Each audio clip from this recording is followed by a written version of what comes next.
Hello. This tutorial is going to be probably in a couple of parts, and what I'd like to do is work on a picture that I took with my digital camera, and it's got this palm tree against the beautiful California blue sky. It's not perfect blue though; it has a little bit of a gradient, and I want to show some techniques to turn this into a transparent background. So you can then use this like a stencil to render against, stamp it down on a static image, or even if you have Howler or some other video composition software, to put it against another background animation.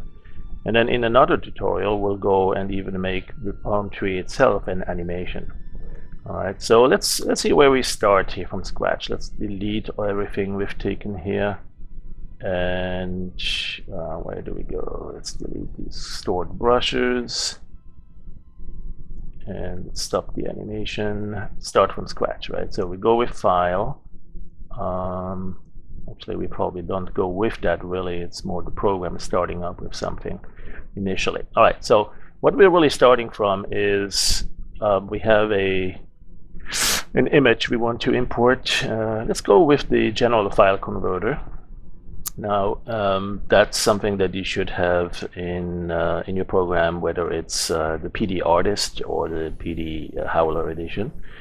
It's a separate little standalone program, so if it disappears behind it, if you click on the main program, this one will be hiding behind it. It's separate. It's a separate program, but the two can communicate, as you can see here: connect, import from PD, or export to PD. Let's go to the file menu and open a file. And I have a couple of, this one's by default looking for BMP, so let's make sure we look for JPEGs. I have a couple of palm tree images here. Look at this one. Let's see them a little bit bigger. And what you see, what I took is basically pictures against a relatively nice blue background sky, but let's take this one. All right, this one will work for our exercise. It's a pretty large picture. As you can see, I can barely see what's in it here. I can scroll through it. There is the trunk, and there's the heart of the tree. You can fit it. You can zoom to fit, but that doesn't resize or resample the image. It's just showing it to you in a little bit smaller, so you can see it all.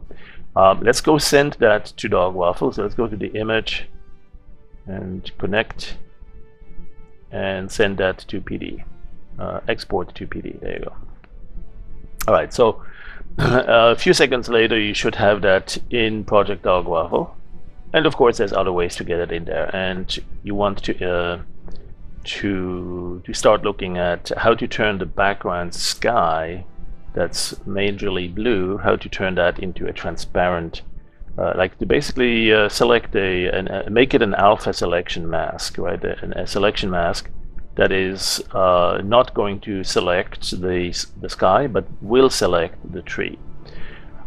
So there's a couple of ways we can do that. The magic wand could be a starting point, and especially if you give it, let's go close this here for the time being, no animation right now. You can set the tolerance somewhere here, so that when you click, it's not going to limit it just to that one blue area. Because if you have the tolerance at 0, you're going to have a very small selection area, right? You may see a tiny little speckle here of magic wand or marching ants. Even if you increase the tolerance a little bit, well, there it's actually gotten already a nice ring. And you can see it better perhaps under the selection menu if you go to overlay alpha to show you what's been selected and what's not.